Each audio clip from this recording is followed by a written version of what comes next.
Pat, you kicked off VMworld this year with these key industry leaders talking about some of these potential permanent changes coming from 2020's extraordinary events. What I was most struck by was your point about paradoxes. How do you make decisions now when there are so many realities constantly in conflict? Yeah, it really has become this very, very tumultuous time. How do you decide? You know, I'd say that a couple of things have been super helpful. One is you're just always falling back on your values. What do you believe as a company? What's the right thing to do? And clearly, we've always put employees first. So in this, we say it's employee choice of when you come back to work. And that's been, of course, easier as a tech company, but putting that out there first. You know, we're shaping technology for good, right? And we're saying, you know, how can we jump in and help? And our community programs that are, you know, saying, boy, you know, how can we engage with our communities in ways and, you know, through our charitable foundation. All of these things, you know, those are the North Stars. Now, all the decisions along the way may get a little bit more confusing, but those are the North Stars. You've got 33,000 team members, you've got 75,000 partners, their employees and customers. I mean, these decisions that you make have such great impact. So how do you go about trying to make sure maybe you're hitting all or many of them to benefit the most number of people? You know, one aspect of it is you're just communicating. And in this period of time, I've probably tripled the amount of management meetings, all employee meetings. You're getting feedback, giving lots of time for questions and answers, being there out in front over and over again, talking to them, updating them, and letting them give you feedback. You know, some of it, of course, is, hey, I've built a reputation. I've built a relationship with these people over the last 8 years.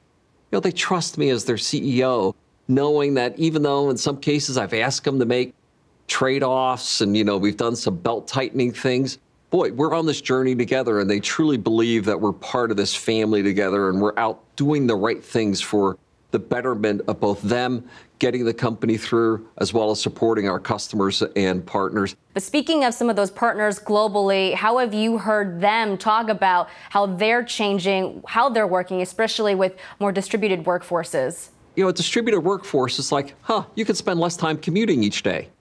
Well, that's good. You spend more time with family each day. That's good. You spend less carbon footprint each day.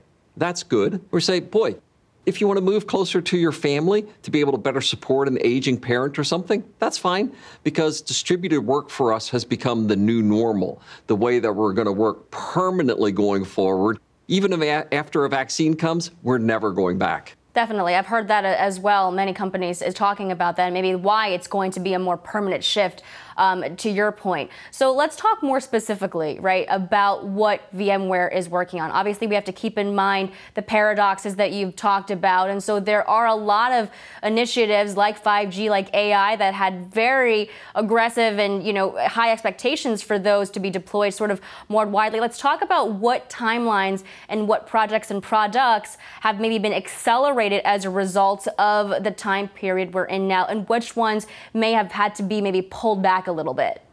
Yeah, and clearly the view of work from home, distributed workforce, that's skyrocketed. We've also seen more cloud delivery. People say, boy, I can't get to my data center, so I need to scale my cloud resources to be able to enable certain capabilities. We touched a little bit on the security aspect, and boy, I had a certain security model that everybody was coming to the office, and all the traffic and all the applications came to my data centers. That's no longer the case. Everybody's out there now, so a new security model. And as you touched on, we're super excited about 5G and some of the things that we can do there. I sort of thought that like broadband access was fixed 10 years ago. And all of a sudden, we're finding there's many pockets where families and more impoverished areas don't have access. It is that important. For every school kid, every business, every rural location, the internet's the most important thing, and we're now going to leap ahead with putting them on 5G. Well, with more people online, with faster connectivity, it's going to come with more data. And so what are some of the ways that you're looking to optimize the organization of this new influx of data? Well, we're quite excited, and I've called it that data is the jet fuel of the next generation of applications. And this idea that data really fuels the new applications, and AI in particular is sort of the magic algorithm that's allowing you to sift through all of that data, find the insights, make the predictions for the future. And for that, we're quite excited about some of the things that we're doing here at VMworld, specifically to enable AI for all enterprises. A startling statistic: as exciting as AI has been for the last several years, only 10 to 15% of enterprises are yet able to take advantage of AI. Wow, we have to mainstream AI to take advantage of all of that data that we're generating. Absolutely. And going back to security, we have some studies coming out from Stanford, for example, saying that 42% of Americans are now working from home. How is VMware thinking differently about maybe redesigning, reinforcing security at that distributed level? Well, I am extremely excited about what we're doing in the area of security, and we've called it intrinsic security. I've said that the security industry is broken. Way too many tools, thousands of vendors, 5,000 plus different tools.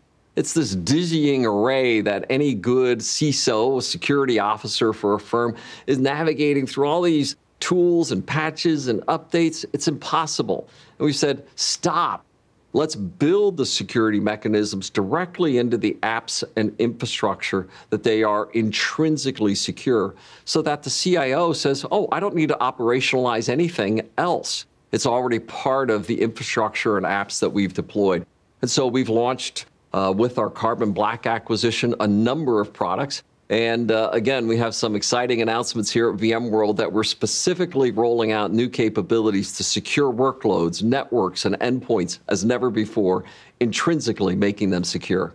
Absolutely. And some of the more recent developments include updates to mobile operator infrastructure, the Dishes of the world, the Deutsche Telekoms as well. Speak to how that can also help accelerate 5G. The model of the telco network has been one of vertical solutions.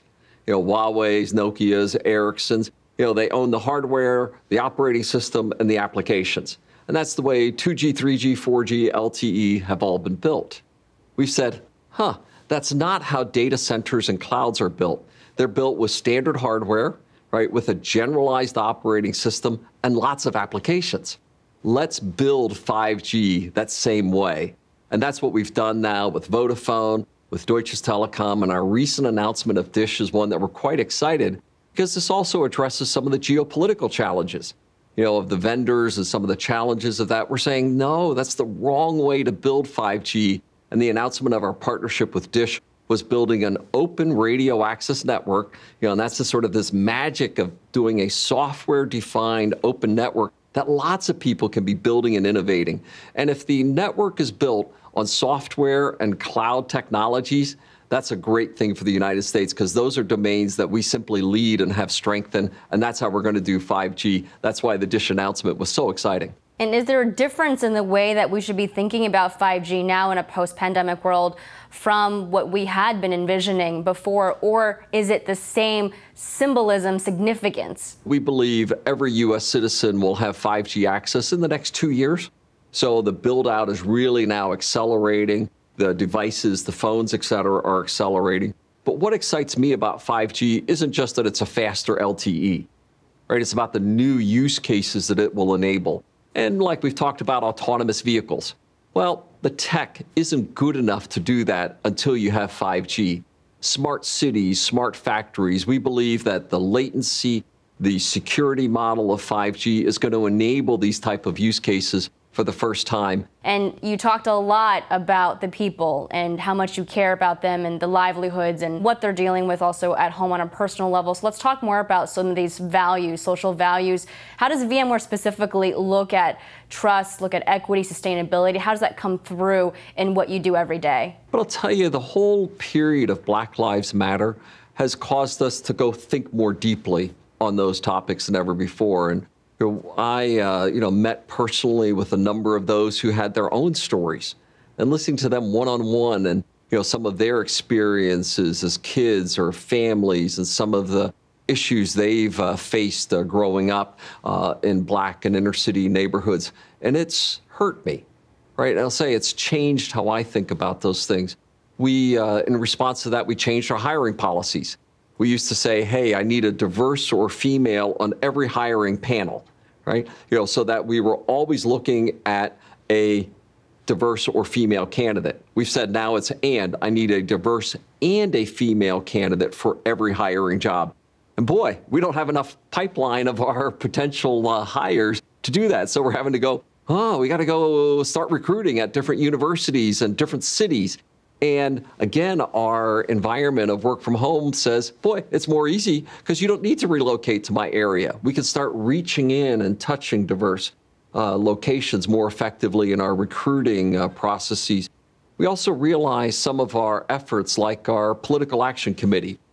Every company has, being able to express your voice on various political topics. We didn't have it well represented for our minorities. So we added our leaders for the minority groups to our policy setting organizations as well. Let's go consciously change the profile of how we reach and engage with some of the diverse leaders of tomorrow directly today for us. And, it's really caused us to think much more deeply, Hope, than we ever have before in some of these topics. Yeah, and it's also in this sort of format really allowed leaders like yourself to speak more openly about your own values, to put action behind those words. But as a leader now, as a CEO, how comfortable do you feel, putting your own social values out there and really have that represent your whole company and every employee that falls under you?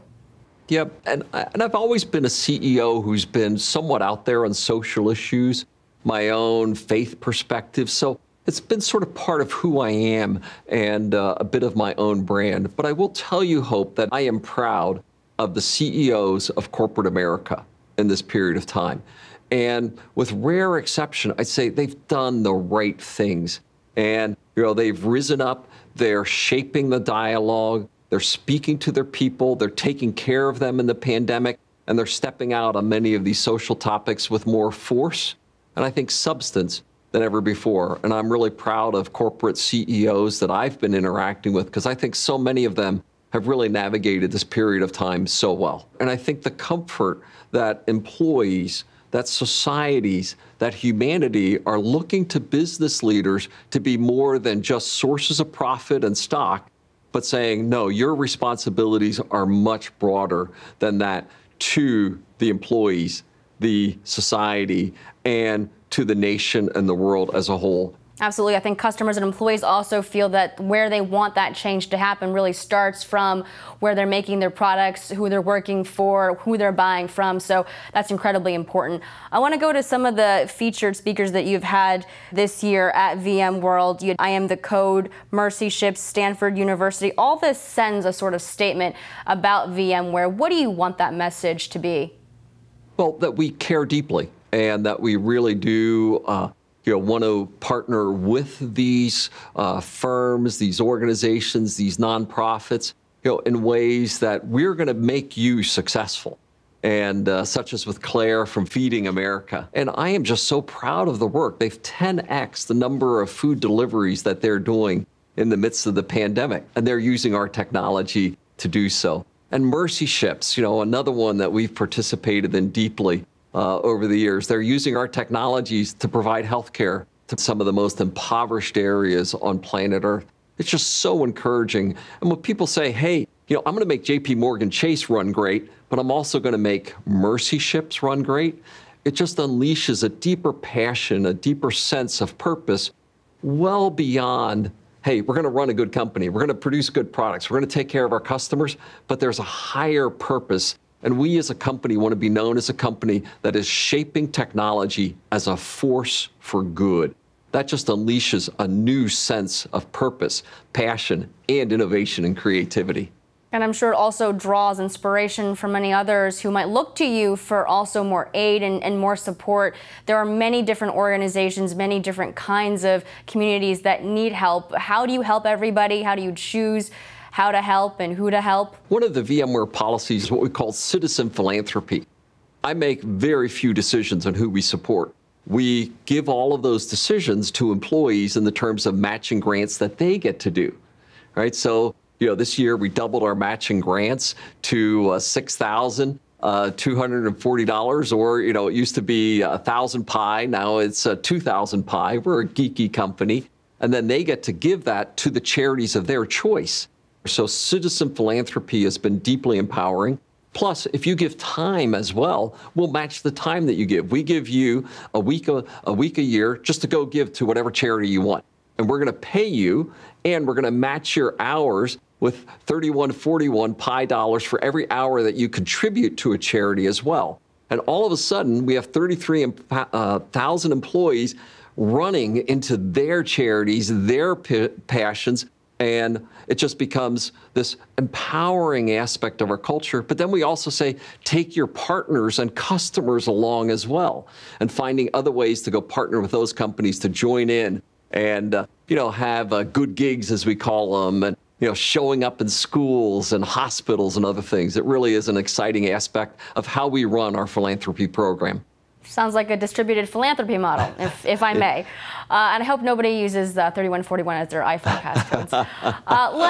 Let's take out the binoculars. Let's look into the future a little bit. And I want to know from your perspective what you see in some of these key areas that have been impacted. And let's start with education first and learning. What do you see as the future of this post-2020? The distributed education model is here to stay. The brick and mortar school is soon going to be seen as a relic of the past. And, clearly there are aspects to education where you need people to come together, but so much education, has been locked up into, almost a model that's been around since Aristotle of how to, educate. That is changing in real time. Plus, once it changes, now your kid can join the best class anywhere on the planet, right? All of a sudden, then, one of my mantras is that I would want to see, maybe in the next 20 years, every child on the planet receiving a world-class education, right? We could have done remote education 10 years ago, but we didn't have the social, economic, or political will to make it happen. COVID has induced that change, and I believe this will be a permanent change in the educational model. And I think it is one that will be ultimately seen as a dramatic leveling democratization of education for every human everywhere in the world. Education is something more easily to be virtualized than something like healthcare, and that unfortunately still requires many of us to be in person with one another, with a healthcare provider. What do you think the future of healthcare and taking care of the sick will be? Well, again, I see things like telemedicine and telehealth having radical increases. I mean, why would you go to a doctor? Why would you get in your car, add to the carbon footprint, fight to get a parking spot, get into the doctor's office, wait for an hour or two till you get that 10-minute conversation with the doctor, right? Let's have a telehealth visit long before you get there. You should have had 3 or 4. You should have had biometric information. All of that should be run through AI algorithms that by the time you actually need to show up in person, we've already refined your health outlook dramatically over where you are. And then the health situations, the people who are showing up really need to have in-person visits as well. And telehealth and telemedicine, it's so much of it has been limited by practices, policies, insurance reimbursements, all of those things where in the middle of COVID, 100x increase in those visits. Why? Because we now had the social, the political, and the economic demand to go make changes that we easily could have done a decade or two ago. I believe it's far more fundamental than that, to the shift that we've seen induced as a result of COVID. So we've talked about sort of the societal issues and how VMwares is looking to help solve them. On a personal level, as a leader, people are looking to you for things that you do that make you successful now as well, even amid all of this. How do you manage uncertainty on a day-to-day basis? Clearly, the organization is looking at me to be certain even when I'm uncertain. At the same time, being very vulnerable. Hey, we're in this together. We're figuring it out. I'm your CEO. This is the leadership team. Many things we don't understand. And I think that there's a level of transparency that brings more commitment and more followership from the team when you say, boy, I don't know how this is going to work out. I needed to make a decision. This is the decision I made. This is the path that we're on. And I'm not sure if it's the right one in these uncertain times. that becomes empowering. I'd also say, boy, having good advisors. We've referenced before lots of the conversations with different CEOs, and there's almost a camaraderie of leadership that's emerged in this period of time. I don't know. Well, what's the best guess that we have? And then, of course, a leader is defined in bad times. That's when you make tough decisions, you get out in front, you take total accountability. And if you don't want to lead in tough times, then you're not a leader at all. I love that. And I think from the other business leaders that I've talked to around this, the word forgiveness has come up a lot, the transparency, the vulnerability during these very vulnerable times. This is your State of the Union, more or less, right? I want you to give sort of a summary here of that union of VMware, the team as a whole, the products. What is the state right now? Yeah, and we've summarized our theme this year for the VMworld conference, that we're out to build the digital foundation for unpredictable world. And when we started the year, I remember I was at a CEO conference early in the year. The two topics were Me Too and climate change. What a year it's been. There is so much uncertainty in front of us that we need to have this digital foundation because everything's relying on it. Humanity is running on the technologies we are blessed to provide to every home, to every student, to every hospital, to every financial institution. We have this great opportunity that we've never had before, where the world is looking at us to deliver the digital infrastructure for every business, every aspect of society. That's the opportunity that we have.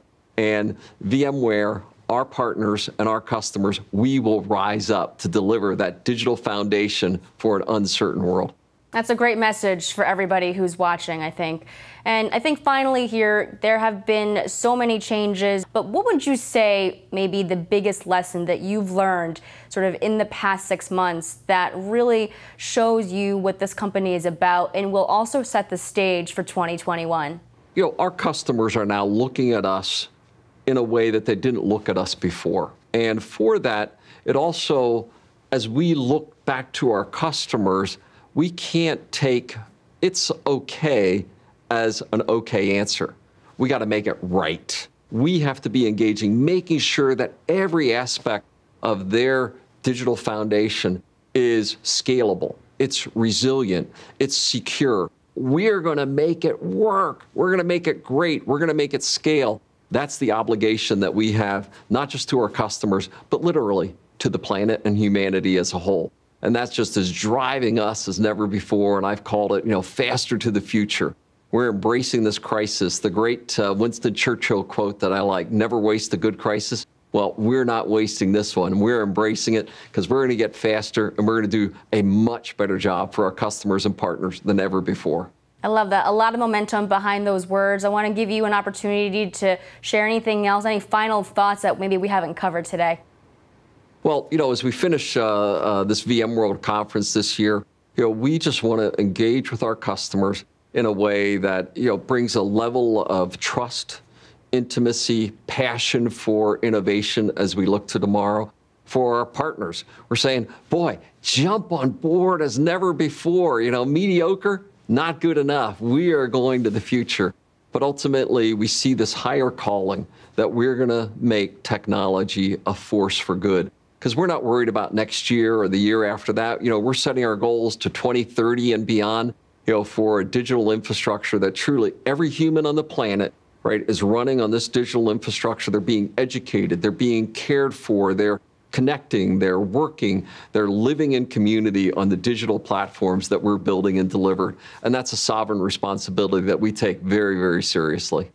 Well, Pat, thank you so much for sharing this with me, and congratulations on VMworld 2020. Thank you so much, Hope. It's been a great, great joy to talk to you today.